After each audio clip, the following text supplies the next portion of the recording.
오늘 말씀 중에도 성령께서 함께 하셔서 그리스도 안에서 은혜 받기를 예수 이름으로 축복합니다. 아멘. 우리의 속담 중에 콩 심은 데 콩 나고 팥 심은 데 팥 난다는 말이 있습니다. 이 속담은 좋은 생각에 좋은 행동이 나오고 나쁜 생각에 나쁜 행동이 나온다는 격언의 말씀이죠. 그런데 이것이 놀라운 것은 뭐냐면 성경에도 그런 말씀이 있습니다.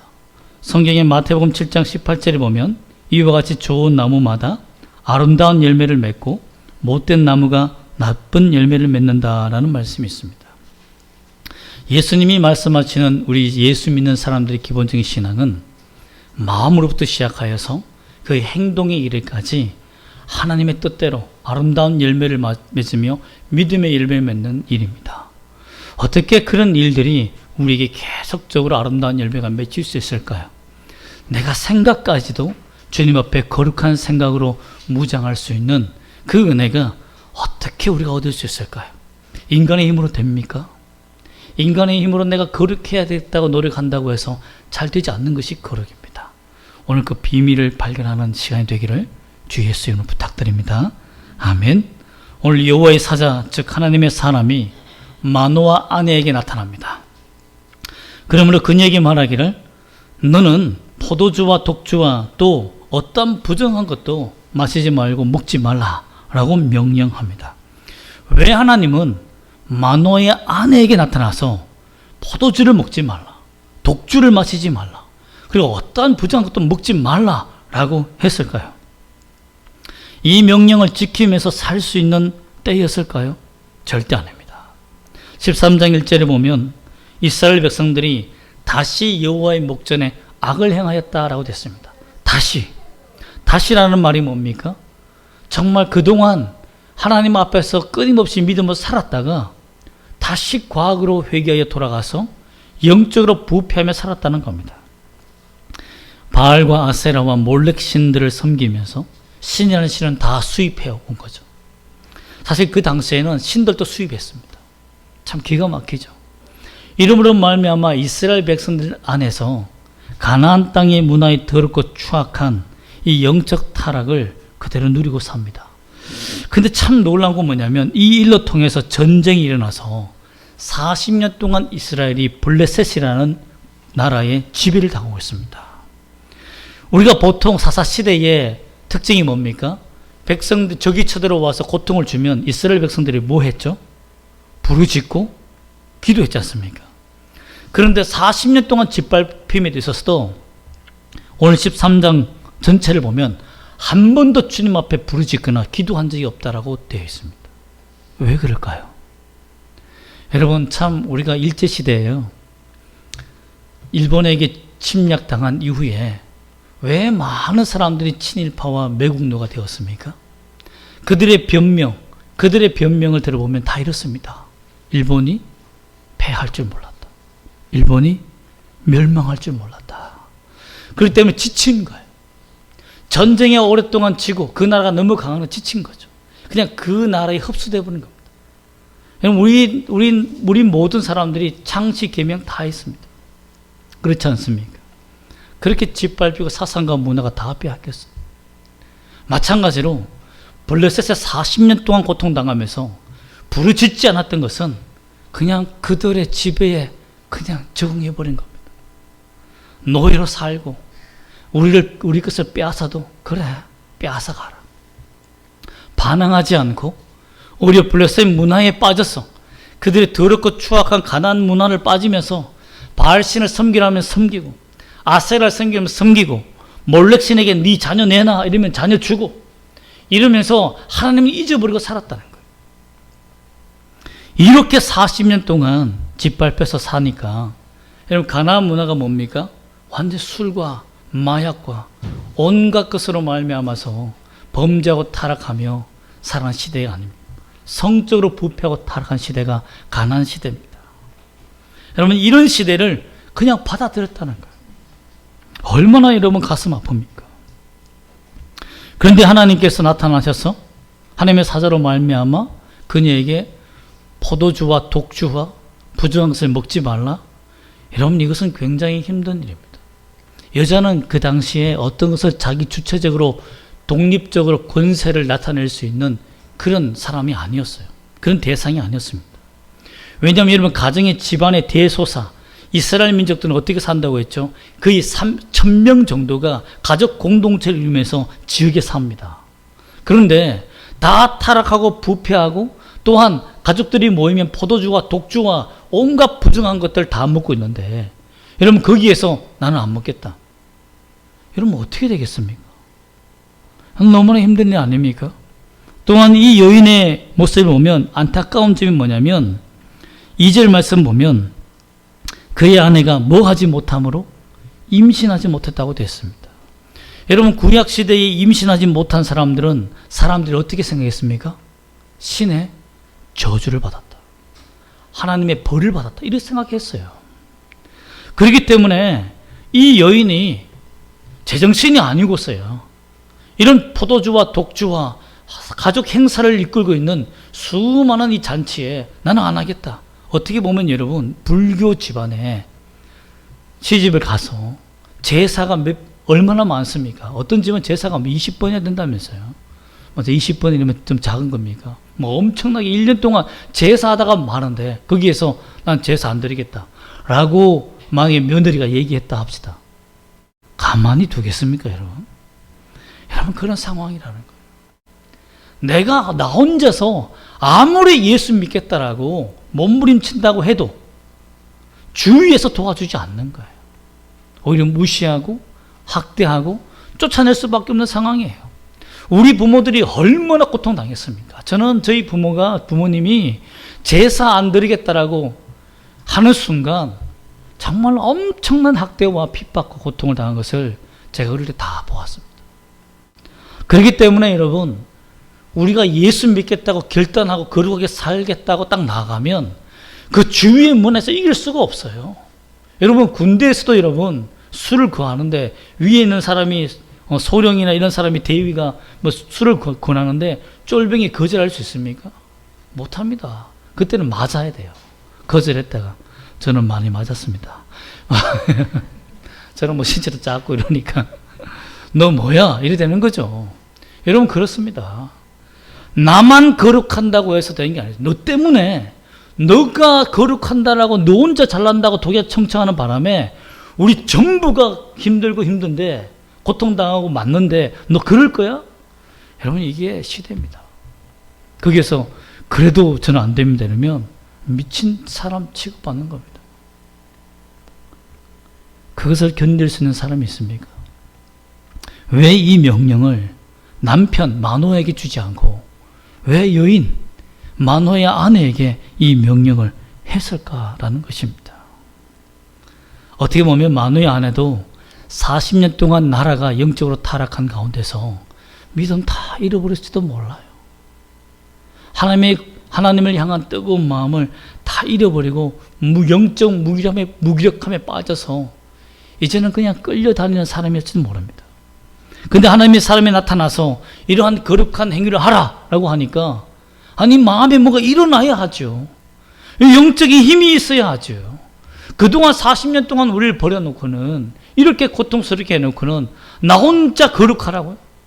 무슨 힘이 있어서? 여러분 왜 하나님은 마노의 아내에게 거룩한 삶을 명령했고 그럼 또 하나님이 어떻게 이 명령을 지킬 수 있도록 도우셨을까요? 여러분 우리 하나님은요 거룩한 명령을 내리거나 하나님이 그 사람에게 소명과 마음을 주실 때 절대 그 사람 혼자서 감당하지 않도록 만들어 주십니다. 하나님의 거룩하신 그 사명을 감당할 수 있도록 믿음을 감당할 수 있도록 도와주시는 분이 누굽니까? 우리 하나님이십니다. 그 성경에 증거가 있습니다. 하나님은 마노의 아내가 가장 큰 고통의 문제를 갖고 있을 때 하나님께서 누구를 보내주셨습니까? 3절 말씀 한번 읽어볼까요? 시작. 여호와의 사자가 그 여인에게 나타나서 그에게 이르시되 보라 내가 본래 임신하지 못함으로 출산하지 못하였으나 이제 임신하여 아들을 낳으리니 라고 말합니다. 여기서 중요한 게 뭡니까? 여호와의 사자가 그 여인에게 나타났다는 겁니다. 찾아오셨다는 거예요. 여러분 우리 하나님이 찾아오시는 고통과 영적 무기력함에 찾아오시는 여러분, 목사의 설교가 때로는 그 사람을 일으킬 수 있지만, 여러분, 목사의 능력이 사람을 일으킬 수 있는 능력이 있는 게 아닙니다. 성령 하나님이 내게 임하여 주셔야 돼요. 하나님이 나를 만나 주셔야 됩니다. 그 가장 가까운 시간이 예배 시간이고, 이 공간에 하나님께서 역사하신 때가 많으니까 나오는 것이지, 하나님께서 은혜를 주셔야 가능한 거예요. 제가 아무리 신방하고 전하고 말씀 전해도요, 회복하기 힘듭니다. 영적 무기력함은 사탄의 밥이기 때문에 절대 놓지 않습니다. 내가 할 수 있는 게 아니에요. 하나님의 은혜가 임해야 하는 겁니다. 그러므로 이 예배 중에 하나님의 은혜가 임하여서 여러분의 모든 영적 무기력함이 떠나가고 하나님의 인도하심이 있기를 소망합니다. 이 여인의 영적 무기력함과 아픔은 뭐였습니까? 아이를 낳지 못하니까 정말 첩을 둘 수밖에 없는 상황 아닙니까? 대를 잇기 위해서는 이스라엘은 첩을 두었어요. 그는 얼마나 질투가 나고 가슴이 아팠겠습니까? 성경에는 다 기록되지 않았지만 이 명령 보면 참 재미있는 게 뭐냐면, 포도주와 독주와 부정한 것을 먹지 말라라고 그 여자에게 말했어요. 그 말은 뭡니까? 너 포도주와 독주와 부정한 것에 먹고 산다는 거죠. 너무 힘드니까, 자식도 없고 고통당하고 힘드니까 그냥 술 먹고 안주로 뭘 먹었습니까? 돼지고기와 닭발을 먹었겠죠. 그러니 이 부정한 것을 먹고 있으니까 하나님이 제발 술과 안주를 끊으라 라고 말한 겁니다. 우리나라 말로 쉽게 표현하면 그렇지 않습니까? 그러니 여러분, 제발 끊으시길 바랍니다. 그러니 이 여인에게 이렇게 말하는 것은 뭡니까? 그 당시 문화가 이런 포도주와 독주와 하나님이 싫어하는 온갖 짐승의 음식과 이런 것들로 타락하고 있으니까 하나님이 부정하다고 한 것에 대해서 거룩하지 못하고 죄악에 빠져 사니까 하나님이 끊어버려라 라고 한 겁니다. 하지 말라라고 한 거예요. 그리고 그 이유가 뭡니까? 바로 3절에 있는, 너는 본래 임신하지 못하는 여인이었지만 하나님이 기적과 능력을 베풀어서 너에게 거룩한 아들을 줄 것이라는 겁니다. 그리고 그 아들이 누구를 구원한다고요? 블레셋에서 이스라엘을 구원하는 사사가 되게 하기 위해서 내가 그 아들을 주신다는 겁니다. 그렇기 때문에 이 아들은 거룩함으로 태어나야 된다는 거예요. 네가 먼저 거룩해야 네 자녀가 거룩하다는 것입니다. 우리가 먼저 하나님 앞에서 거룩한 모습을 가질 때 내 자녀들이 거룩함에 이르서는 은혜가 있다는 것이죠. 여러분, 참 제일 아이들이 말 안 들을 때 참 부모가 가슴 아픈 말을 책망할 때 듣지 않는 부분이 뭐냐면, 저는 열심히 공부하지 않았는데 자녀들에게 야, 공부 열심히 해라 이러면 자녀들이 말하죠. 엄마 아빠는 열심히 하셨어요? 아니. 이러면 효력이 없는 겁니다. 왜 공부하러 하세요? 내가 이런 비참한 삶을 사니까 너는 그런 삶을 살지 말라고 하는 거야. 그 아들이 그러죠. 저도 그런 길을 걸을 수 있습니다. 이렇게. 이런 담담인 아들이 있으니까 게임이 안 돼. 자녀들이 있으니까 게임이 안 되는 거죠. 여러분, 우리가 열심히 해야 됩니다. 성경 공부라도 열심히 하십시오. 우리가 하나님 앞에서 고통과 절망과 좌절함에 빠져 있을 때 하나님은 이 마노의 아내에게 찾아와서 거룩할 수 있는 길을 보여주신 것처럼 우리에게도 찾아오셔서 거룩할 수 있는 길을 보여주시기를 주 예수님은 축복합니다. 또한 온 가족이 거룩할 수 있도록 하나님이 도와주셨습니다. 아내만 고생하고 거룩한 길을 가도록 하는 것이 아니라 온 가정이 거룩할 수 있도록 하나님께서 누구에게 나타나십니까? 마노아에게도 나타나십니다. 그 나타나기 전에 그 아들에게 하나님께서 명령하신 부분이 있는데 바로 5절 말씀 한번 읽어볼까요? 시작. 보라, 내가 임신하여 아들을 낳으리니 그의 머리에 삭도를 대지 말라. 이 아이는 태에서 나음으로부터 하나님께 바쳐진 나실이 됨이라. 그가 블레셋 사람의 손에서 이스라엘 구원하기 시작하리라 하시니라. 그렇습니다. 바로 5절에 있는 말씀, 그가 이스라엘을 구원하기 시작하는 사사가 되기 위해서 그는 처음부터 어떻게 태어나야 된다? 나실인이 됩니다. 원래 레위기 나실인은 평생 섬기는 사람들은 레위인들입니다. 그러나 일반 백성들이 나시린이 되기 위해서는 기간이 있어요. 뭐 20일, 20일, 40일, 40일, 1년이면 1년. 자신들이 하나님 앞에 작정하고 서원해서 거룩한 생활을 합니다. 그런데 삼손은 단지파기 때문에 사실 레위인이 아니에요. 그런데 하나님이 특별히 그에게 너는 레위인처럼 평생에 죽을 때까지 나시린이로 살게 하겠다라고 하나님이 소명을 주신 겁니다.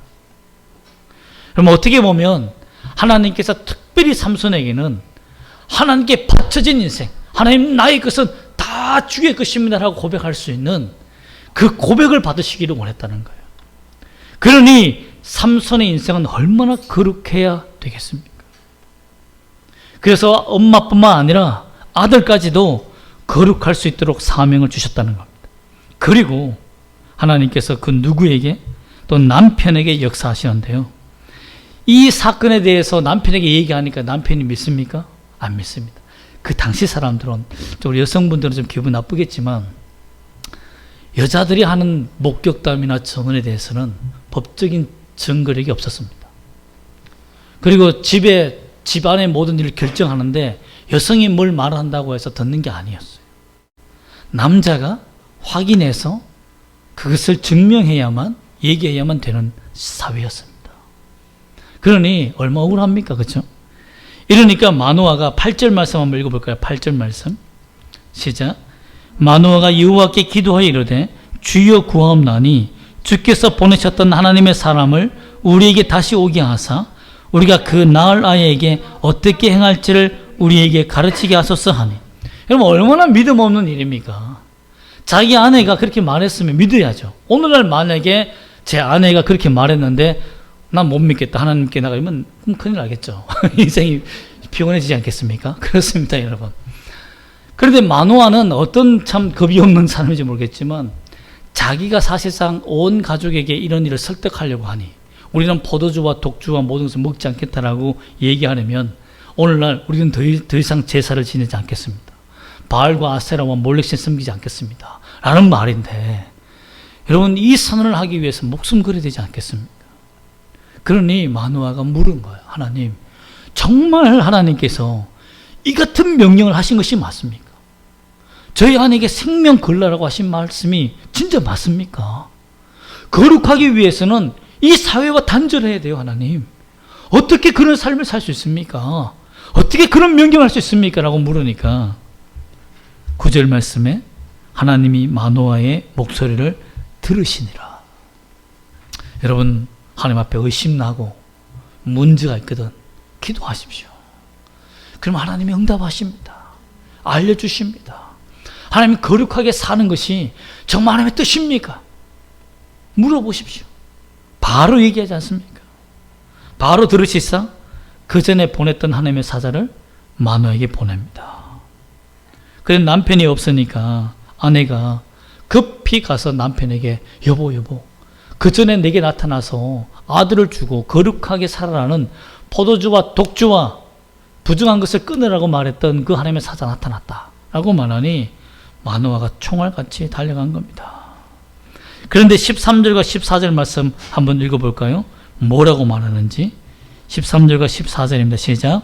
여호와의 사자가 마노아에게 이르되 내가 여인에게 말한 것을 그가 다 삼가서 포도나무의 소산을 먹지 말며 포도주와 독주를 마시지 말며 어떠한 부정한 것도 먹지 말고 내가 그에게 명령한 것은 다 지킬 것이니라 하니라. 아멘. 여기에서 여호와의 사자가 말하는 것은 뭐냐면, 여인이 무시당하는 그 시대에 그 여인에게 명령한 하나님의 말씀을 들으라. 엄청난 혁명이에요. 그 여인에게 하나님께서 임자의 하신 말씀을 들으라. 이 말은 뭡니까? 여자든 남자든 누구든지 주의 말씀이 있는 사람의 말에 귀를 기울여 이겁니다. 제가 가끔씩 이런 설교를 합니다. 우리 기웅이도 지금 열심히 듣고 있지만, 기웅이가 하나님의 말씀을 많이 하면 아유 너가 뭐 하나님의 말씀을 한다고 하고 기게 웃을 수 있습니다. 그러나 그가 하나님의 말씀을 하면 들어야 됩니다. 어린 아이라고 말이라고 해서, 작은 사람의 말이라고 해서 하나님의 말씀을 하는데 듣지 않는 것은, 그것은 불순종입니다. 누구든지 그 입에, 그의 마음에 하나님 말씀이 있다면 목사라도 아멘하고 숙일 수 있는 것이 겸손이고 주의 뜻입니다. 그러므로 여러분, 이렇게 하나님의 말씀이 그 여인에게 임했다는 것을 증명해 줌으로 말미암아 온 가족이 구원받고 거룩한 삶을 살 수 있도록 하나님이 도와주셨다는 겁니다. 그렇기 때문에 하나님께서 마노아에게만 거룩하라라고 명령하신 것이 아니라 그녀가 그 거룩을 지킬 수 있도록 아들과 남편, 그 모두 온 가족에게 하나님의 말씀을 보여주셨다는 거죠. 그럼 두 사람이 증인이 아닙니까? 구약시대에는 두 사람이 증인이 되면 그 증거는 법적 효력이 있습니다. 그럼 가족에게 말할 거 아니에요. 1000명 가까이 되는 그 가족 공동체에게 내가 들었다, 나도 들었다, 내가 만났다, 보았다 하면 여러분 충분히 증거되기 때문에 그 가족 전체가 이 아들을 낳기 위해서 거룩한 일을 결정할 수 있는 기회가 된다는 것입니다. 물론 마노아 아내 삼손만 이런 낳을 때까지 이런 일을 했겠지만 하나님께서 허락하신 은혜라는 것입니다.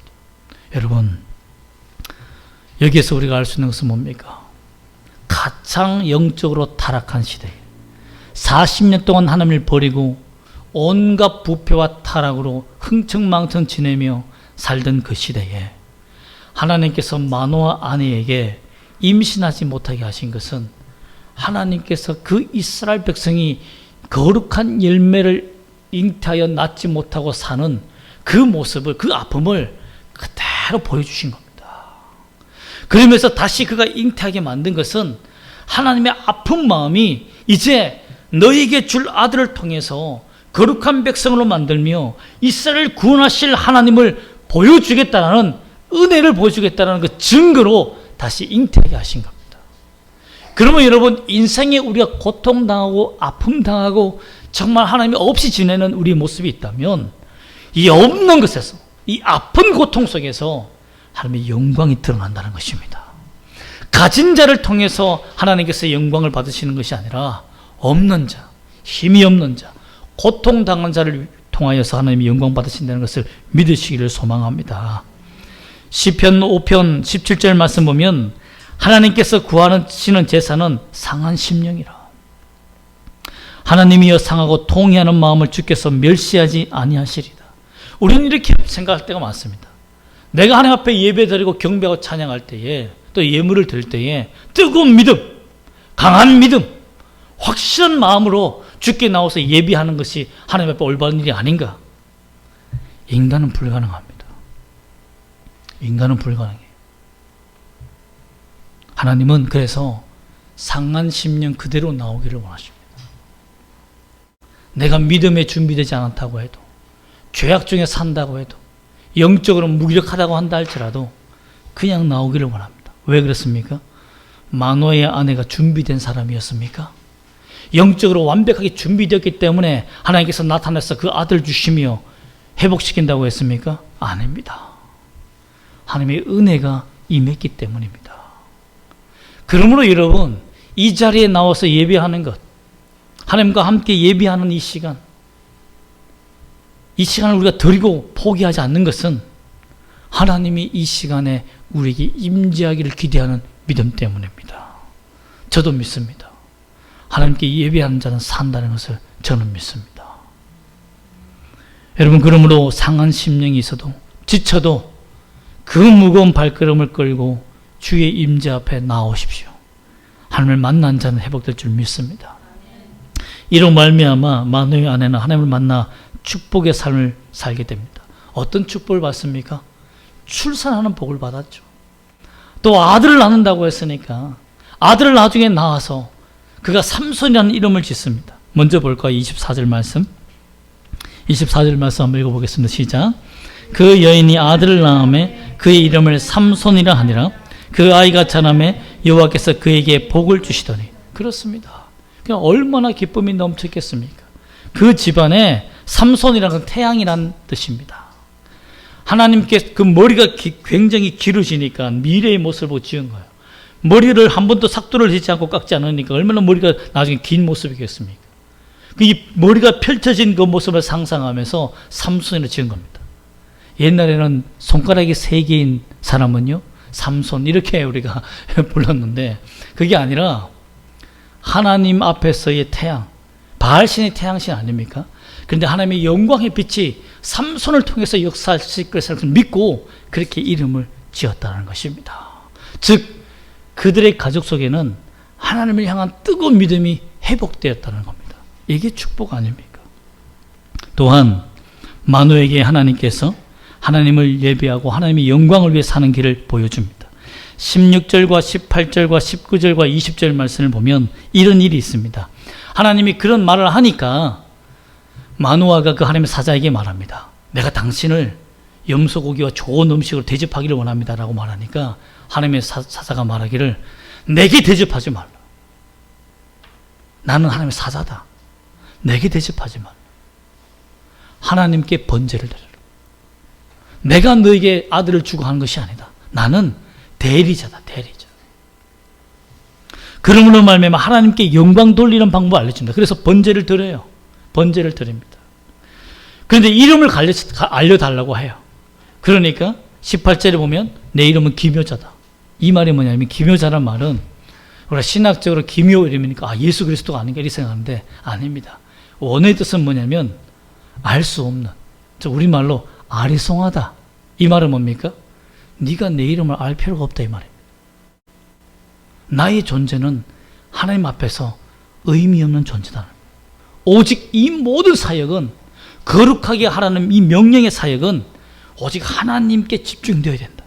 너희들이 받은 이 복은 다 하나님께 감사드리고 영광 돌려라 라고 하며 그 천사가 하나님께 영광 돌릴 수 있는 삶을 알려주었던 겁니다. 여러분 그렇습니다. 하나님은 거룩한 삶을 살기 위해서 어떻게 살아야 되는지 또 어떤 이유로 살아야 되는지를 다 알려주셨다는 겁니다. 그러므로 여러분 거룩은 하나님이 주신 은혜요 우리 삶을 정화시키는 정수기와 같습니다.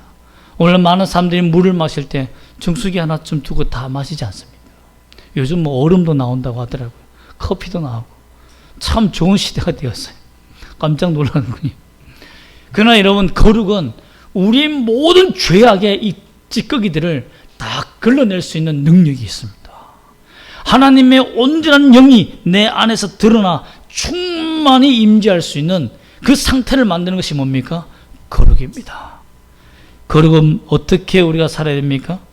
오직 죄악에서 철저히 회개하며 내가 반복으로 짓는 죄들을 버릴 때 나타납니다. 철저하게 반복적인 죄를 끊어갈 때 그 거룩이 임합니다. 또한 날마다 주 예수 그리스도의 보혈 앞에 이 죄인의 고통을 고백하며 죄를 고백하며 하나님 앞에 살아가는 그 출발하는 참회의 시작이 회개의 시작입니다. 또한 결단해야 됩니다. 자신의 마음을 무기력하게 만드는 환경에서 내가 오직 거룩하신 하나님이 임재하신 것을 바라보며 이 예배의 자리에 기도의 자리에 실패하지 않고 나오는 것이 너무너무 중요합니다. 사탄은요 이 시간을 빼앗아 버리는 것을 가장 기뻐합니다. 하나님을 만나지 못하게 하는 시간을 굉장히 좋아합니다. 왜 그렇습니까? 그리스도인들이 능력받으면 골치 아프시잖아요.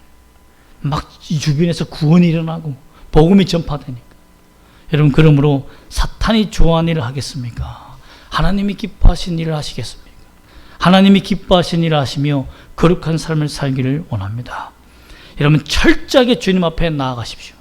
수로보니게 여인은 시돈에서 페니키아에서 예수님이 있는 거리까지 30km가 넘는 그 거리를 귀신 들린 딸을 고쳐달라고 주님 앞에 간절한 마음으로 찾아왔습니다. 그때 예수님이 이스라엘에 잃어버린 자 중에는 내가 구원을 주지 않는다 라는 그 당시의 생각을 말했을 때에도 정말 그리고 개들에게는 자녀들에게 주는 떡을 던져주지 않는다라고 개 취급했을 때에도 저는 개입니다. 주님의 부스러기 은혜를 달라고 하나님의 거룩하신 은혜를 달라고 기도함으로 말미암아 구원받았습니다. 이런 간절한 마음으로 주님 앞에 나오는 것이 하나님의 거룩하신 하나님의 영을 받는 축복의 비밀이라는 것을 깨닫기를 주 예수 이름으로 축복합니다. 아멘. 기도하겠습니다.